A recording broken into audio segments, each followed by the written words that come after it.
Redwood Retreat is a small road leading into the Santa Cruz Mountains a few miles north of Heckler Pass. It's one of those places you spot on your way somewhere else and think, I wonder where that road goes.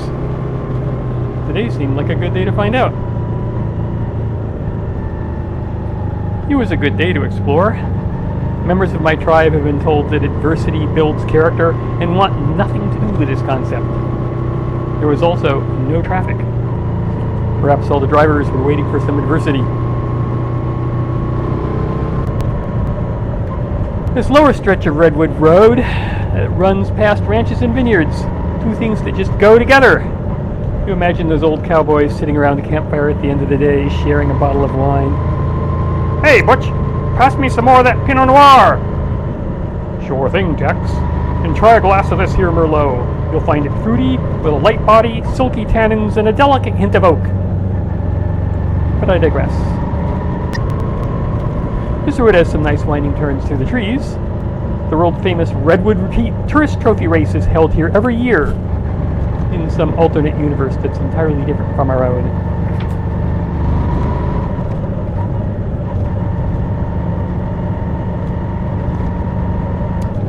We get a nice view of the Santa Cruz Mountains to the left here.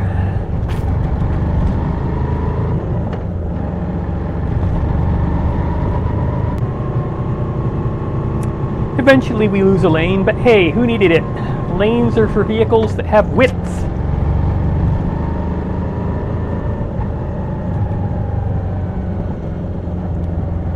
This guy on the bicycle is a serious overachiever. We'll give him plenty of room. Ha! And you knew that was going to happen. This is the only vehicle we've met going in the other direction. Good timing, lad.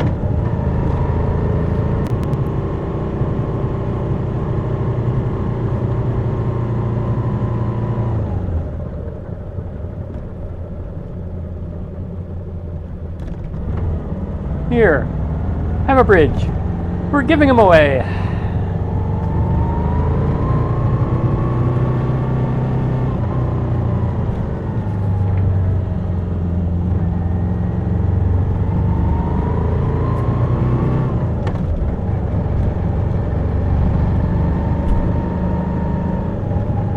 I'll let this stretch of road by the river speak for itself. It is every bit as nice as it looks. Well, hey, what's this intersection doing here? I didn't see it on my map. I could check my GPS, but where's the fun in that? I'm sure we want to go right. And that sign can't be anything important.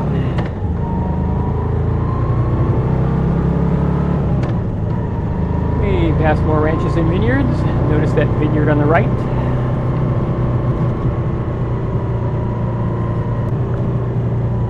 And we pass even more vineyards, all of which seem to be on the right. Some kind of a theme here.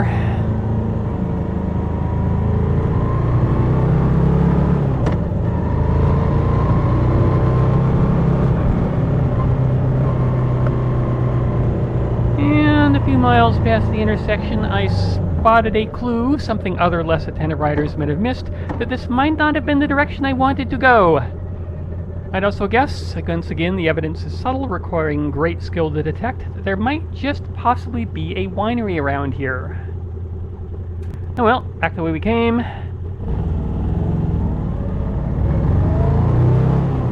This time the vineyards are on the left.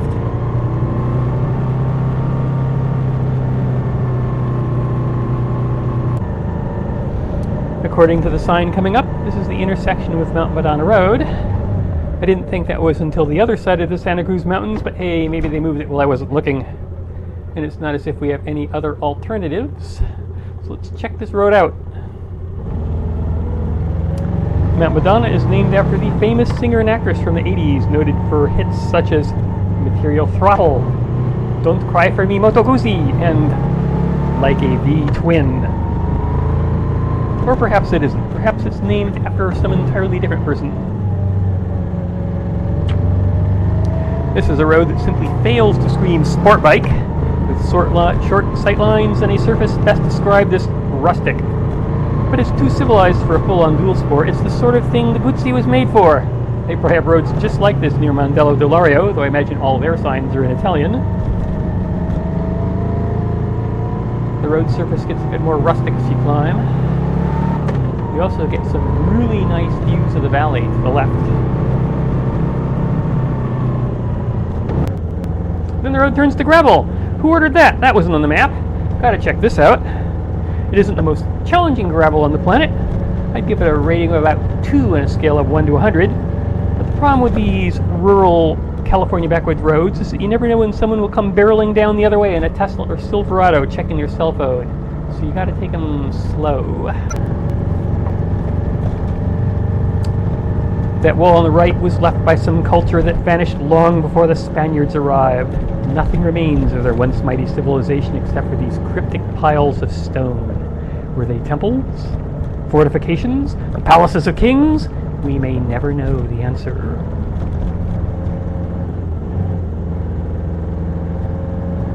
Be this as it may, the view to the left was every bit as good as you imagine.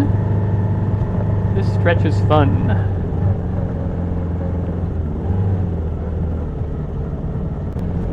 This stretch is fun too. The road gets steeper as you climb.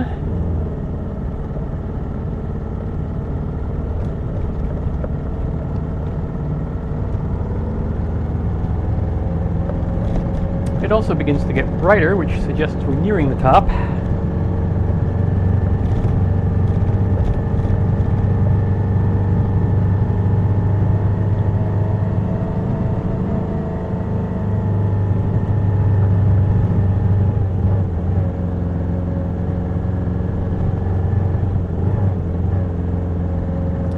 And then we come to this tree. Either it grew here after the road was made, or the road builders had a pretty good sense of humor. There's an intersection beyond it, and I suppose I could check the GPS, but GPSs are for wimps. We want to go left. Yep, left is the direction we want to go. I am sure we want to go left. Left is the way we want to go.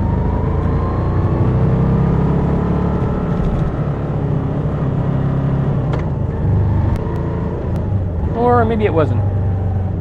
Maybe we wanted to go another way. Maybe this was a mistake. But hey, if nobody saw it, it didn't happen, right?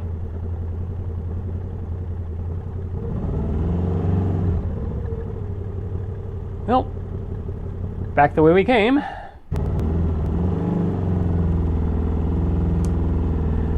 That pathway on the right was left by some culture that vanished long before the Spanish arrived. Nothing remains but... Wait, I already did that one, didn't I? Well, it looks like we wanted to go across this intersection and continue down Mount Madonna Road. Let's turn left here and have a look.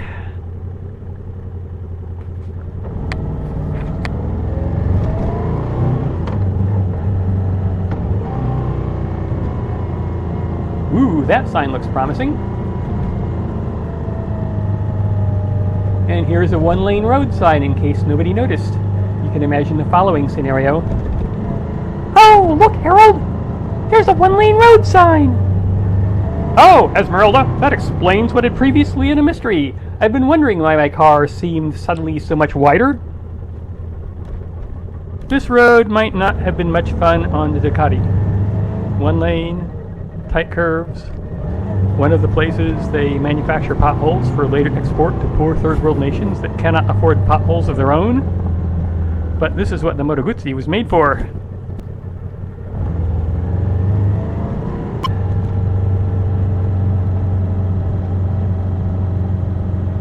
Trees draw apart and it gets brighter as you descend.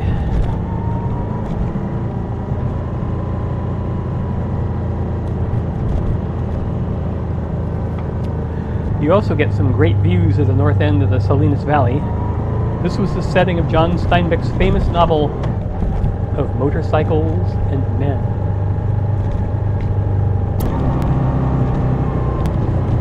Train closes in again as you descend, but I'm not going to complain, and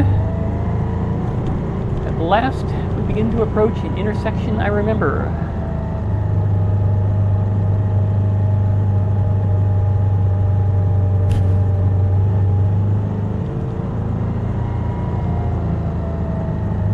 we have Hazeldale.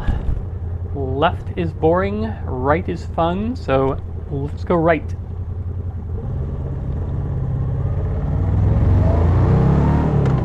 This is one of my favorite nearby roads when I'm on the Moto Guzzi. It's an empty rural lane winding down a long green valley, which I assume is Hazeldale, though I have no idea who this Hazel person might have been. This is another road where the ride just speaks for itself.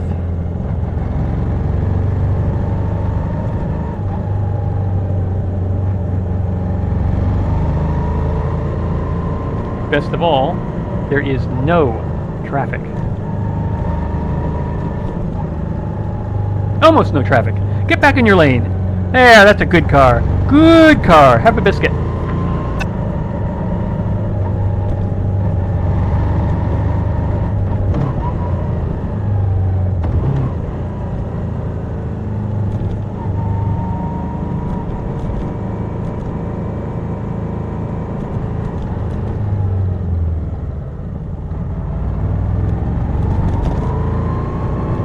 I'm sure I want to turn right here. I think.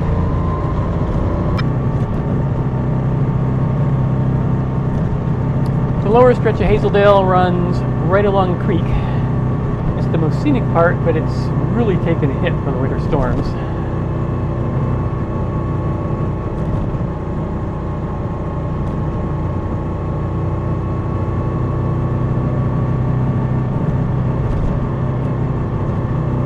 The road surface is rough, and they lost a bit of shoulder here on the right.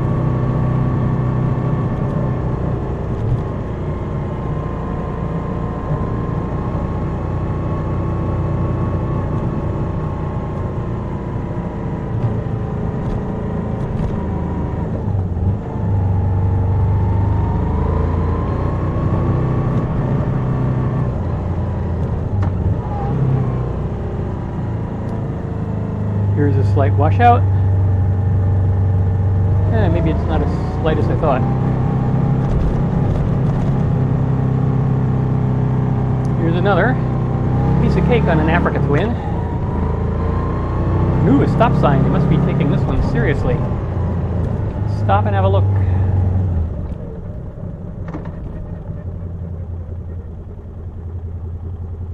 And wouldn't you know it, here's where my GoPro battery ran out.